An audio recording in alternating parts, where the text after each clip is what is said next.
네, 우리는 지난주에 마가복음 2장을 통해서 예수님께서 한 중풍병자를 치유하는 사건을 함께 살펴봤습니다. 예수님이 단지 병을 고친 게 아니라 내가 너의 죄를 사한다 이런 말을 하시므로 예수님은 그냥 이 땅에 기적을 일으키러 오신 그런 분이 아니라 우리의 본질적인 죄의 문제를 해결하러 오신 하나님의 아들 메시아라는 것을 또 치유 사건을 통해 보여주셨습니다. 자, 오늘은 이제 그 사건 다음에 이제 예수님의 제자 마태, 레위를 부르는 말씀입니다. 이제 다시 갈릴리 바닷가에 가셨어요. 집에 계시다가 바닷가에 나와서 말씀을 전하시는데 아마 수많은 사람들이 예수님께 몰려들었던 것 같아요. 그러다가 이제 해변가에 이제 다시 지나가시다가 세관이 있어요. 세무소 같은 것이죠. 세관을 지나가시다가 어떤 한 사람을 만나게 되는데 그 사람이 예수님의 제자 이제 마태, 레위, 마태가 되겠습니다. 2장 14절 말씀 우리 같이 한번 읽어보실까요? 시작. 또 지나가시다가 알페오의 아들 레위가 세관에 앉아있는 것을 보시고 그에게 이르시되 나를 따르라 하시니 일어나 따르니라. 전에는 누구를 부르셨죠? 베드로와 안드레, 야고보와 요한, 물고기 잡는 그들을 사람 낚는 어부가 되게 하리라 제자들을 부르셨는데 오늘은 세관에 앉아있는 레위를 부릅니다. 자, 오늘 마가는 알페오의 아들 레위라 이렇게 기록하고 있고요. 누가복음에 보면 레위라 하는 세리 이렇게 되어 있어요. 원래 이름은 레위, 근데 그의 직업은 세리였다는 것이죠. 근데 마태복음에는 마태라고 그렇게 기록되어 있어요. 그래서 이 제자가 누구냐면 나중에 마태복음을 쓴 예수님의 제자 마태입니다. 이 마태가 세관에 앉아서 있는데 예수님이 지나가시다가 그를 만난 것이죠. 당시 로마 시대에는요, 세리라는 제도가 있었는데 로마 정부에서 그 나라의 자국민들을 이렇게 세리로 세워가지고 계속 세금을 걷게 했습니다. 근데 세금에는 두 가지가 있었어요. 토지세, 관세, 인세 이런 세금들은 고정 세율이 있었기 때문에 그냥 딱 정해진 대로 거두면 됐거든요. 그런데 이제 관세라는 것이 있습니다. 관세, 어디를 지역을 통과할 때 또는 외국에서 물건이 들어올 때 지나가는 통행세, 이 관세는 세율이 고정이 아니었다고 해요. 그러니까 세리들이 자기 마음대로 폭리를 그냥 세금 폭탄을 막 매겨가지고 어느 정도는 로마 정부에 보내고 나머지는 자기가 다 착복을 한 것이죠. 그래서 대부분의 세리들은 아주 돈이 많은 엄청나게 부자였던 것입니다. 근데 사람들이 볼 때 세리가 어떻겠습니까? 저 사람은 로마 정부에 충성하는 아주 매국노와 같은 정말 민족의 피를 빨아먹는 나쁜 사람, 그리고 돈을 부정하게 대부분 착복을 해서 부유함을 누렸기 때문에 아주 더럽고 부정한 사람, 이런 사람들이 바로 세리라는 직업이었습니다. 그들이 많이 차별을 받았어요. 어떤 차별을 받았냐? 회당에 못 들어갔다고 합니다. 그러니까 회당이라는 것은 주중에는 공부하고 주일에는 예배드리는 장소인데 아예 교회도 출입을 못하게 했대요. 그리고 법정에서 절대 저 사람은 거짓말쟁이기 때문에 증인으로 세울 수가 없었습니다. 증인의 효력도 안 되고 완전히 사회에서 격리되고 낙인 찍힌 그런 사람들이 바로 세리였습니다. 한마디로 겉으로 볼 때는 멀쩡해요. 돈이 많아요. 부자인데 정말 그 마음속에 정말 차별받고 또 공허하게 사는 외로운 사람들, 그런 사람들이 바로 세리였습니다. 그러니까 죄인의 대명사예요. 그 당시에 세리하면 죄인, 대표적인 죄인, 이 사람들이 세리였습니다. 예수님이 오늘 바로 그 세리였던 레위, 나중에 이제 마태라고 되는데 이 마태를 제자로 부르고 계시는 것이죠. 아마 이제 세리 읽어보면 아마 세리 장이라고 이제 우리가 볼 수 있는데 아마 지금으로 말하면 세무서장 정도 돼요. 그러니까 가버나움이 되게 부유한 동네였는데 거기 세무서장 정도 됐다면 상당히 많은 부 이런 것들을 안정적인 삶을 누렸던 사람이었을 것입니다. 그날도 예수님이 이제 지나가셨어요. 세관을. 그러니까 해변가에 세무소가 있었던 것 같고 지나가시다가 이제 마태를 보신 것이죠. 아마 서로 많이 알았을 겁니다. 예수님도 그것을 이미 많이 지나가셨을 것이고 레위 마태도 아마 예수님의 말씀을, 왜냐하면 갈릴리에 너무 소문이 많이 있었기 때문에 예수님의 말씀을 이미 다 들었을 거예요.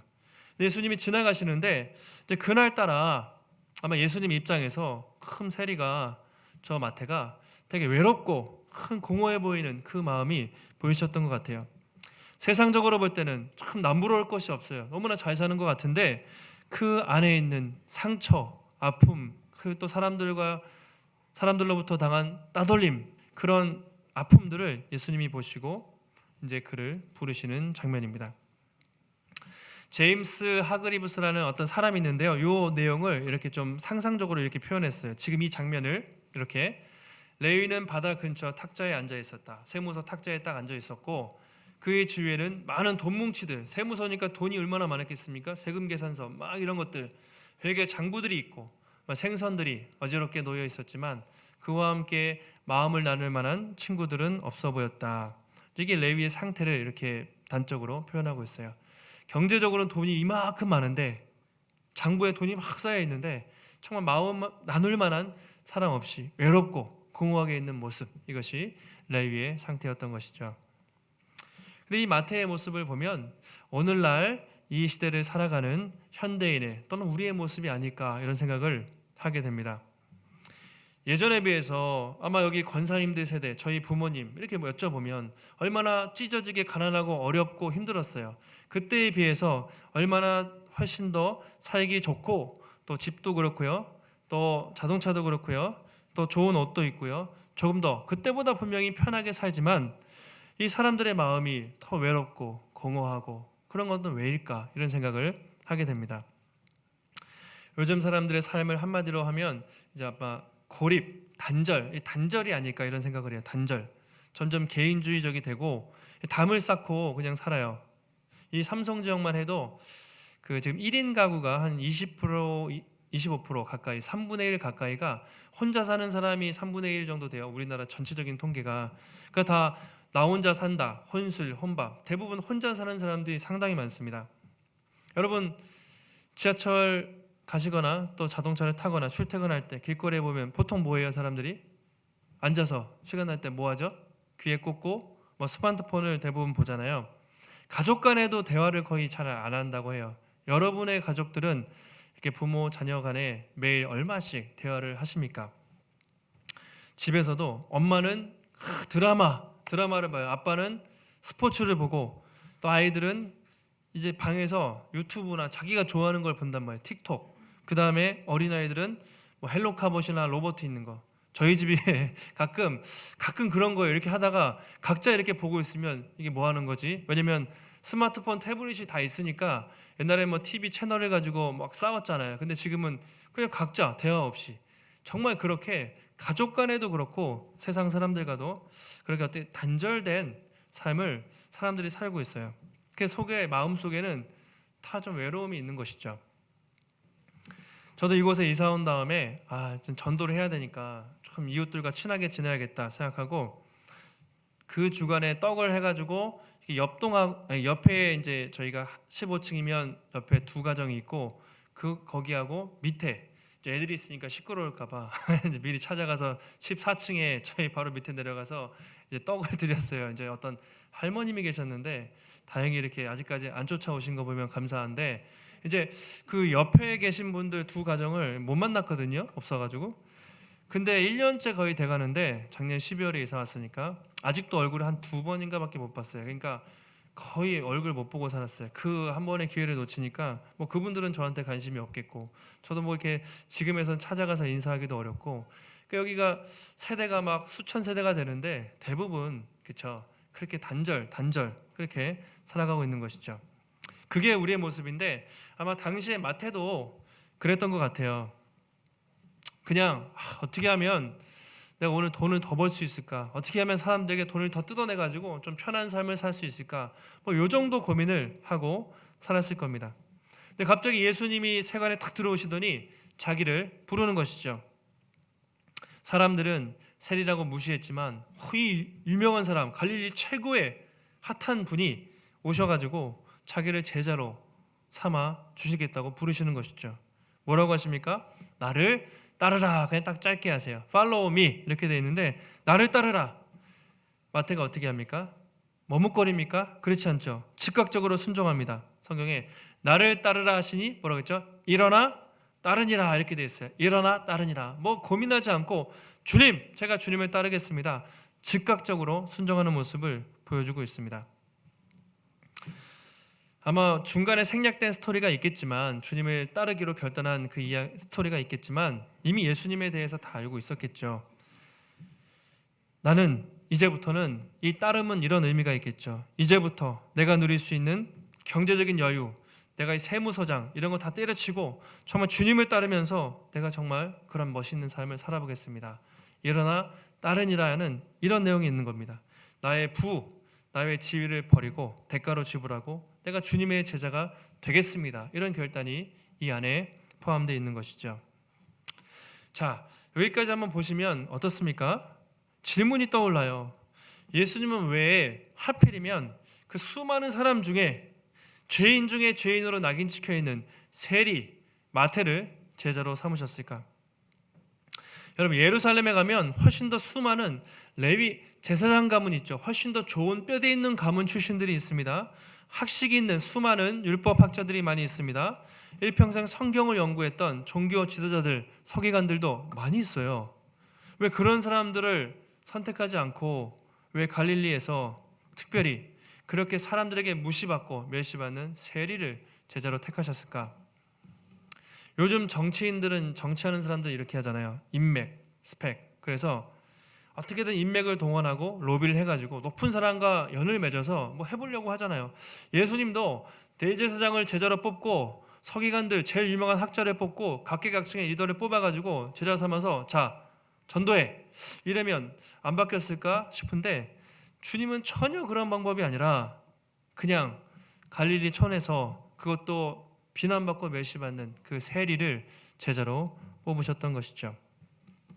여기에 오늘 중요한 메시지가 있습니다. 왜 그러셨을까? 주님은 왜 그런 사람을 제자로 뽑으셨을까? 사람이 없어서 그랬을까? 그런 것이 아니라 바로 이것이 하나님이, 예수님이 일하는 방식입니다.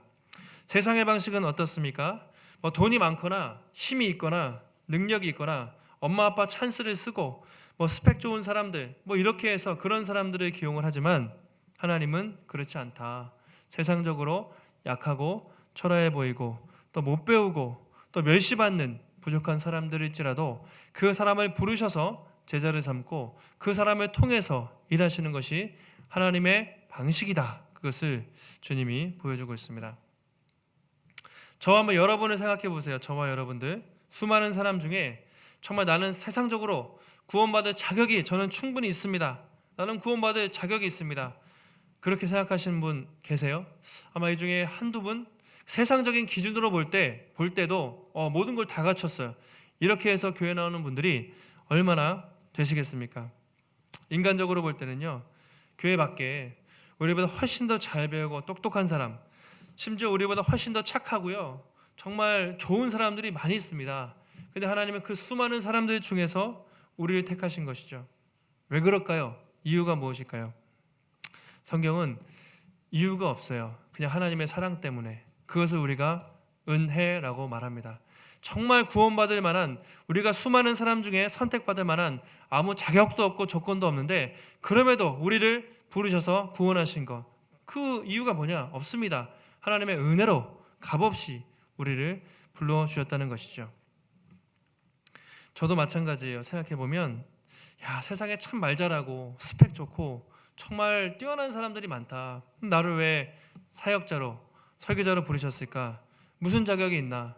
전혀 없다는 것이죠. 그냥 하나님의 은혜로 부르셔서 세워주신 것, 이것에 감사하는 마음으로 내가 섬겨야겠다, 이런 생각을 하게 되는 것입니다. 그래서 바울이 고린도 성도들에게 이렇게 말씀을 전할 때 그렇게 얘기하죠. 형제 자매 여러분, 여러분이 부르심을 받을 때 그 처지가 어떠했는지 생각해 보십시오. 육신의 기준으로 지혜 있는 사람이 많지 않고, 그 고린도 교회 안에 지혜 있는 사람 많습니까? 아니, 밖에도 지혜 있는 사람이 많지 않습니까? 권력 있는 사람이 많지 않고, 고린도 교회 밖에 여러분들보다 훨씬 더 권력 있는 사람이 있었습니다. 가문이 훌륭한 사람 많지 않았습니다. 저 교회 밖에 훨씬 더 가문이 좋은 사람도 있었다는 것이죠. 세 번역에 이렇게 되어 있습니다. 그럼에도 왜 하나님은 여러분들을 그렇게 구원하셨을까? 그것을 27절과 28절에 이렇게 되어 있는데요. 글씨가 작은데 보이시는 분들 한번 읽어보실까요? 2절 시작. 그런데 하나님께서는 지혜 있는 자들을 부끄럽게 하시려고 세상의 어리석은 것들을 택하셨으며 강한 것들을 부끄럽게 하시려고 세상의 약한 것들을 택하셨습니다. 하나님께서는 세상에서 비천한 것들과 멸시받는 것들을 택하셨으니 곧 잘났다고 하는 것들을 없애시려고 아무것도 아닌 것들을 택하셨습니다.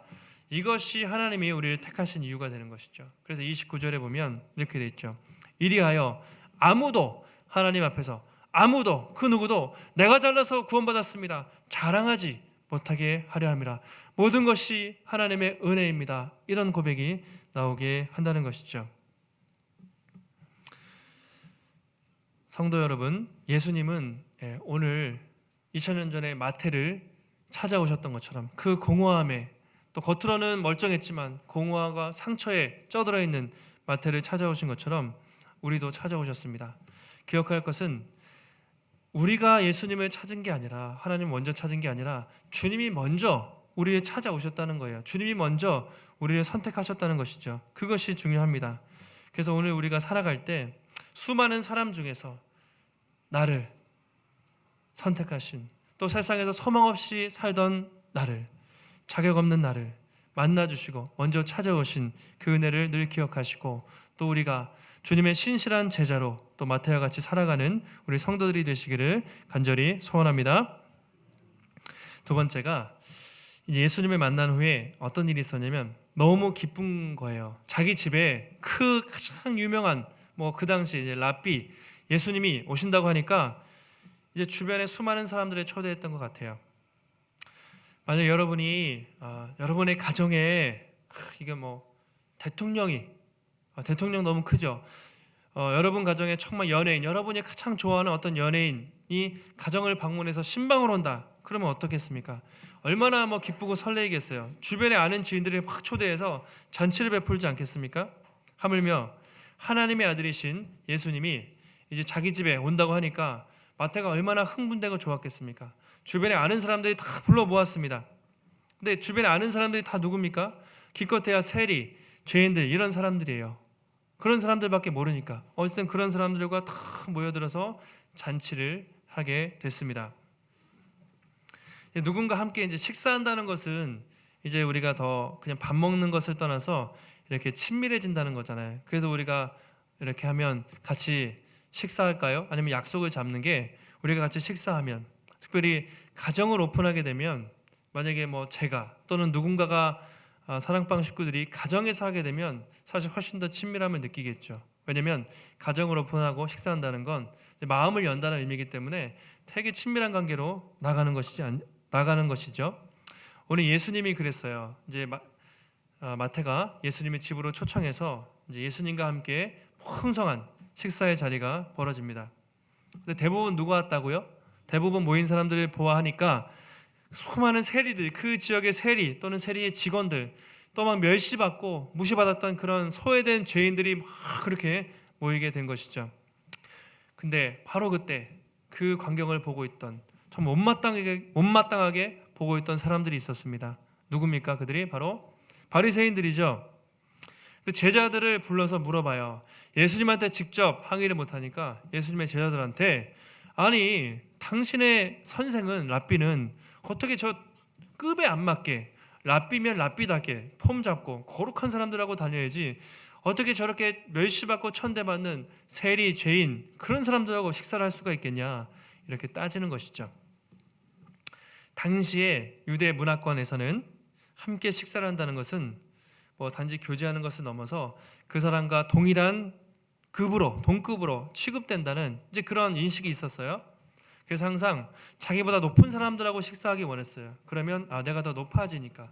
어쨌든 함께 식사한다는 것은 같은 사람으로 취급받겠다, 이런 의미거든요.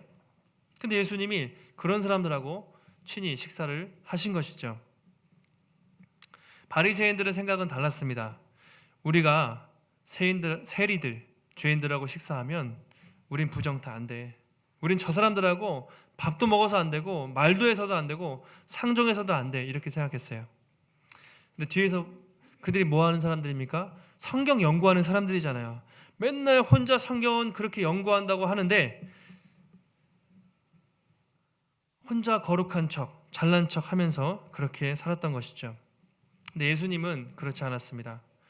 예루살렘에 있는 높은 사람들, 또 가버나움에 있는 유지들, 돈 많은 사람들, 뭐 그런 사람들하고 식사한 게 아니라 그 지역에서 가장 약하고 힘든 사람들, 그런 사람들과 함께 교제를 하셨다는 것이죠. 오늘로 말하면 뭐 청와대나 국회 가서 그런 사람들하고 오찬을 탁 하신 게 아니라, 그렇죠? 만약 예수님이 삼성으로 오시면 지금 어디로 먼저 가실까요? 뭐 스타필드 가서 좋은 곳에서 막 식사하시고 막 그렇게 하실까요? 아니면 저기 좀 어려운 분들, 독거노인들, 혼자 계신 분들 찾아가서 위로하셨을까요? 한번 생각해 보세요. 예수님이 어떻게 하셨을까? 바리새인들은 너무나 못마땅하게 여기셨습니다. 근데 그럼에도 예수님은 그렇게 보란 듯이 이제 욕을 먹을 각오라고 식사를 하신 것이죠. 왜 그러셨을까? 이게 또 중요한데, 바로 예수님이 이 땅에 오신 목적이 바로 그것이었기 때문이죠. 예수님이 이 땅에 오신 목적이 세리와 죄인의 친구로 되기 위해서 오셨기 때문입니다. 그것을 17절에서 말하고 있습니다. 우리 2장 17절 함께 읽습니다. 시작. 예수께서 그들에게 건강한 자에게는 의사가 쓸데없고 병든 자에게라야 쓸데있느니라. 나는 의인을 부르러 온 것이 아니요 죄인을 부르러 왔노라 하시니라. 아멘. 오늘 말씀에 가장 또 중요한 말씀입니다.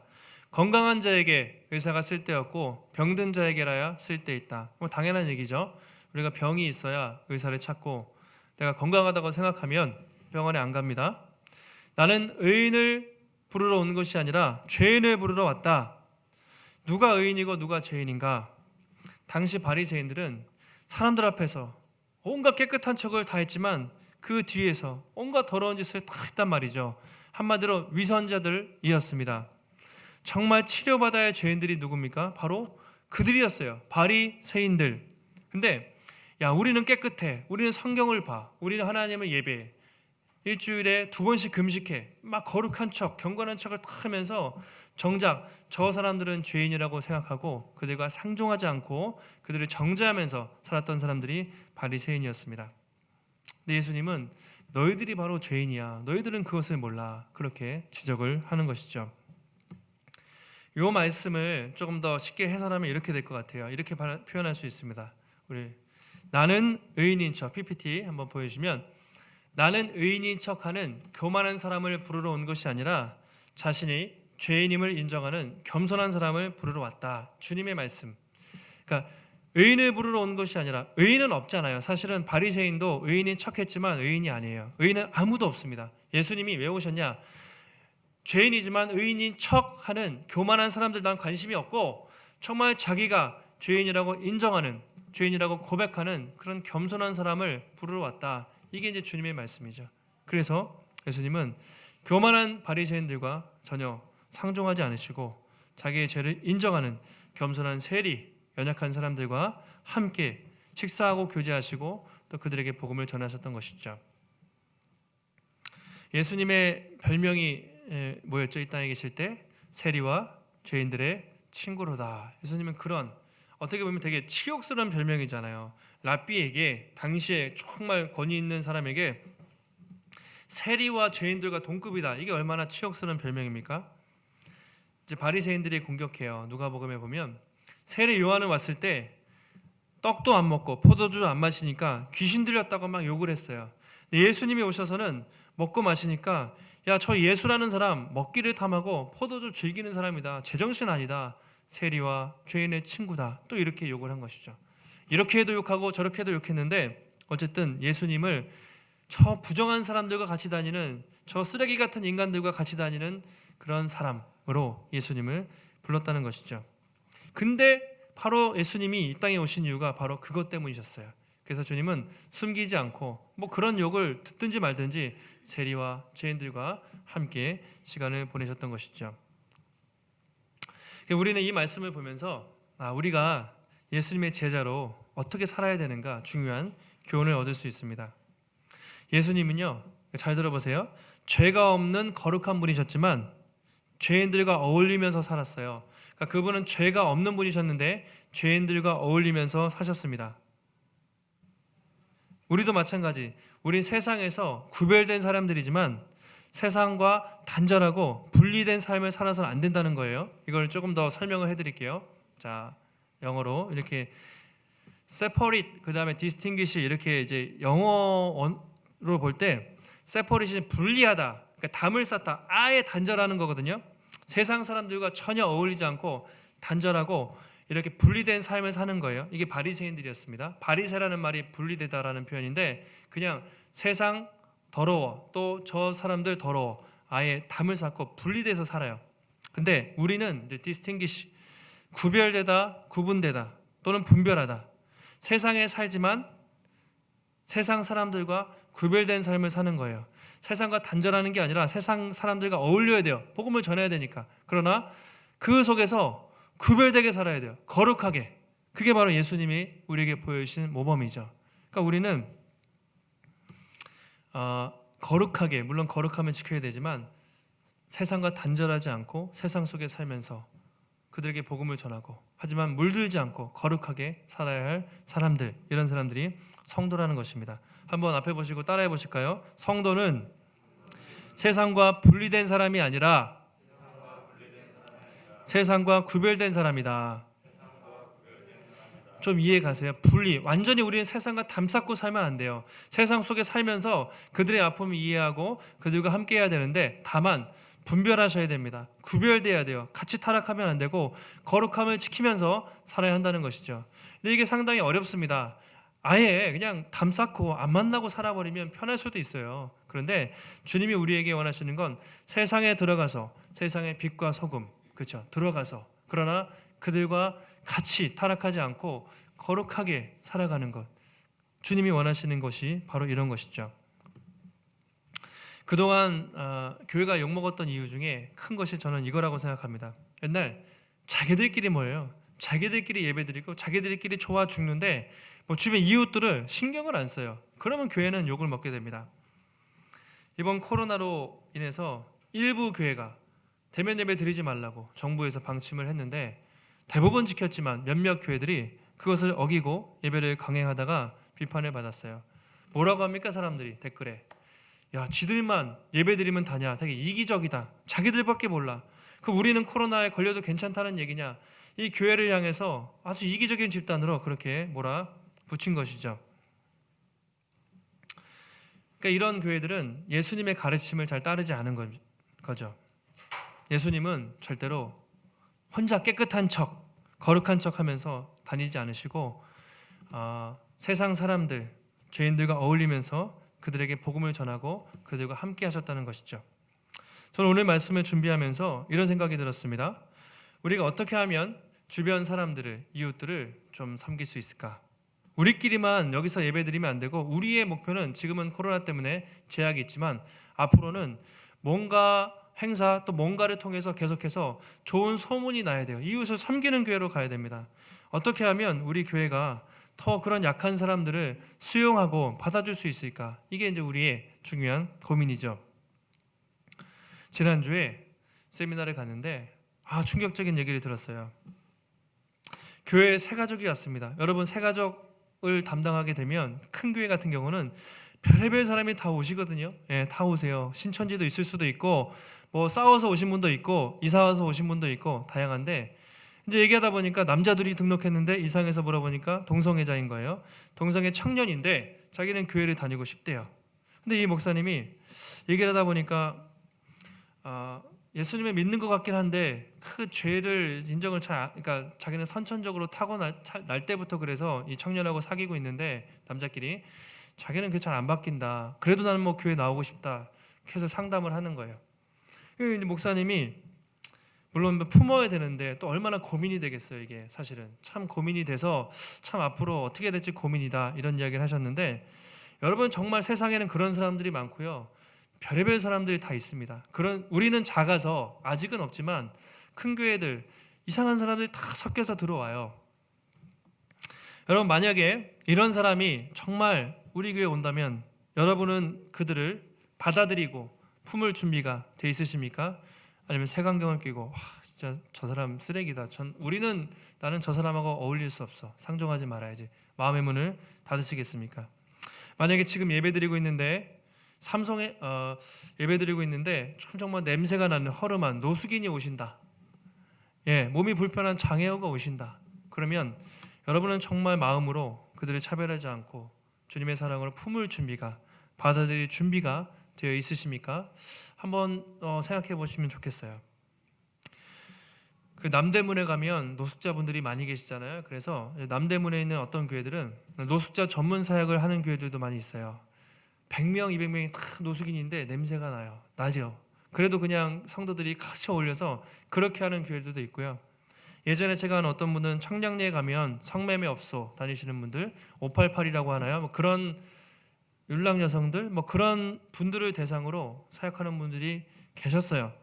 저는 그게 필요하다고 봅니다. 힘들지만 교회가 그런 역할을 해야죠. 우리는 뭘 할 수 있을까?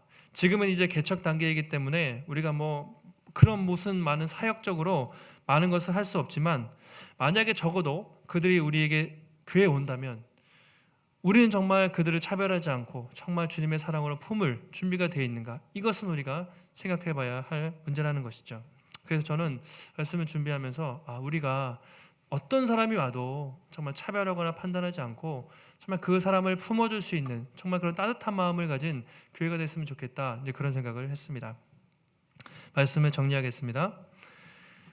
성도 여러분, 오늘 예수님은 마태를 찾아오셨어요. 수많은 사람 중에서 잘난 사람이 아니라 세상에서 인정받지 못하고 외롭게 살아가는 마태를 찾아가셔서 그를 제자로 삼으시고 그를 통해 놀라운 역사를 하셨습니다. 그 세리가 이 마태복음을 쓰는 예수님의 제자가 될 줄 누가 알았겠어요. 그런데 주님이 그렇게 하신 것이죠. 베드로도 마찬가지죠. 그냥 갈릴리에서 물고기나 잡는 어부였는데 가장 위대한 사도가 되지 않았습니까? 사도 바울도 마찬가지죠. 교회를 핍박하는 그 악한 사람을 부르셔서 하나님의 사람으로 바꾸시고 그들을 통해서 놀라운 역사를 이루어 가셨습니다. 세상과 방식과 달라요. 세상에서 잘난 사람, 훌륭한 사람, 그런 사람을 뽑아서 하시는 것이 아니라 인간적으로 볼 때 도저히 소망 없는 사람들을 부르셔서 그들을 통해 놀라운 역사를 이루신 것이죠. 혹시 여러분 중에 나는 별로 학벌도 없고요, 저는 말주변도 없어서 전도도 못하고요, 저는 이것도 못하고 저것도 못해요, 혹시 그런 분들이 계시다면, 나는 정말 내세울 게 없어, 이런 분들이 계시다면 괜찮습니다. 그건 세상의 기준이고 하나님은 정말 우리같이 부족한 그런 사람들 누구를 통해서라도 역사할 수 있기 때문에 우리가 정말 담대한 마음으로 주님 나를 사용하여 주십시오, 이제 그런 마음으로 가면 좋겠어요. 이번 한 주간도 우리가 살아갈 때 정말 세상에서 아무 소망 없던 우리를 먼저 찾아오신, 그리고 하나님의 자녀 삼아주신 정말 그 은혜에 감사하는 그 감격이 여러분의 삶 속에 끊이지 않고, 또 죄인의 친구로 오신 예수님을 기억하시면서 여러분 사람들을 차별하지 마시고, 세상에서 또 교회 안에 오는 사람들을 차별하지 않고 정말 주님의 사랑으로 정말 품고 섬길 수 있는 따뜻한 마음을 가진, 또 연약한 사람들의 친구로 살아가는 복된 성도들, 복된 교회가 되기를 주님의 이름으로 축원합니다. 기도하겠습니다. 하나님 감사합니다. 오늘도 우리에게 귀한 말씀을 깨닫게 하심을 감사합니다. 세리 마태, 세리라는 이름은 당시에 가장 비참하고 정말 멸시받는 이름이었지만, 직업이었지만 하나님은 그런 사람을 택하셔서 사도로 삼으시고 놀라운 역사를 이루신 것을 봅니다. 세상은 더 많은 능력과 인맥과 스펙과 모든 자격과 조건을 따지지만 하나님은 그런 모든 조건 없이 우리를 은혜로 택하셨고 또 우리를 사용하셔서 하나님 나라를 이루기를 원하시는 줄 믿습니다. 내가 부족해 보일지라도 주님 겸손하게 주님 앞에 나아갈 때 주님 앞에 아름답게 쓰임받는 우리가 되게 하시고, 주님은 세리와 죄인의 친구로 오셨습니다. 하나님, 교회가 또 우리가 연약한 사람들을 색안경을 끼고 또 차별하고 또 하나님 그들과 단절하지 않게 하시고, 하나님 어떤 사람들이 오더라도 주님의 마음으로 사랑하고 품고 안아줄 수 있는 따뜻한 공동체가 될 수 있도록 주님 붙잡아 주시옵소서. 모든 말씀 거룩하신 예수님의 이름으로 기도하옵나이다. 아멘.